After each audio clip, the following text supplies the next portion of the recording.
Pika 12, projekt ligji për përgjegjësitë të zgjeruara subjekteve prodhuese të produkteve gjenerojnë mbetje, propozohet të hiqet nga rendi i ditës nga zoti Bozdo. Kush është pro heqjes? 17 vota pro. Kush është kundër heqjes nga rendi i ditës? 74 vota kundër. Atëherë kërkesa, propozimi nuk miratohet. Zoti Agron Shehaj për procedurë. Faleminderit, zoti kryetar. Tani nuk e di, zoti kryetar, vërtet se si do ta zgjidhim këtë problemin e mohimit të drejtës për interpelancë që unë si deputet kam. Kam 2 muaj që kam kërkuar interpelancë me ministrin Balluku në fakt, po tani ministri Balluku nuk është më ministre dhe kështu që nuk mund dalë interpelancë. I shpëtoi interpelancës, po përfundoi më keq. Por kam një interpelancë me kryeministrin, zoti kryetar. Tani, unë e kuptoj që ju kërkoni të shmangni llogaridhënien. Por nuk i shpëtoni dot, ka ndryshuar gjithçka, ju nuk e kuptoni. Ju mendonit se kur u arrestua Erion Veliaj, ishte një çështje që kishte bënte me Erion Veliajin. Tani që u more pandehur Balluku, është një çështje që ka të bëjë me Ballukun. Tani po kanë shkuar te Mirlinda Kërçanaj e Akshit. Vërtet vazhdoni mendoni se kemi të bëjmë me çështje të përveçme të disa individëve? Ka ndryshuar. Ky është një ndryshim thelbësor. Nuk kam më, duhet të jepni llogari.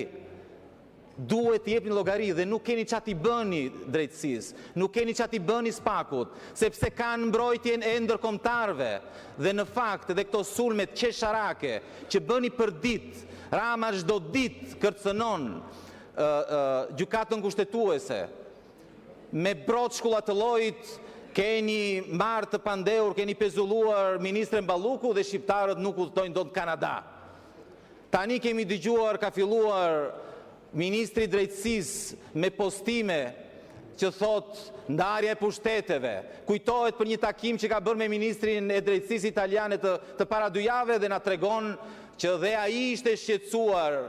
Apo jo, ministër, ishte shqetësuar ministri italian për ndarjen e pushteteve në Itali apo për korrupsionin, zoti ministër? Delta Ulan Balla dhe thot, pyesni ChatGPT-n, thot.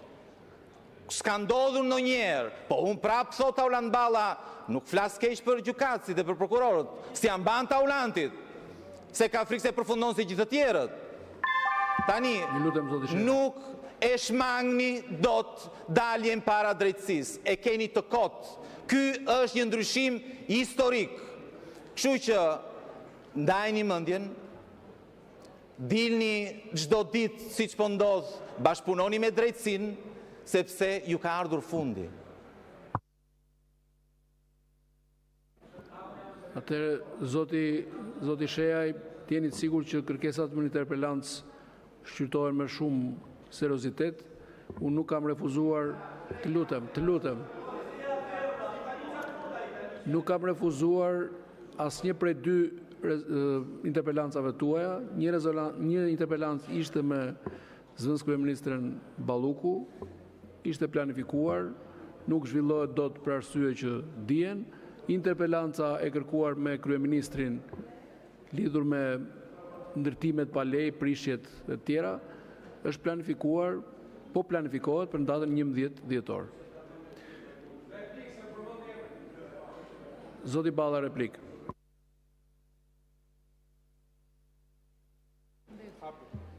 E dëgjoj shpesh këtë deputetin që për të bërë interesant për rrjetin e tij social, bërtet dhe kujton se është interesant edhe kur ja fut kot. Ti, kur të përmendesh emrin tim, laj gojën, po bëje gargarën me ujë të kripur Vlore, se po u pendua Lulbasha, do të tregoj se sa para i ke dhënë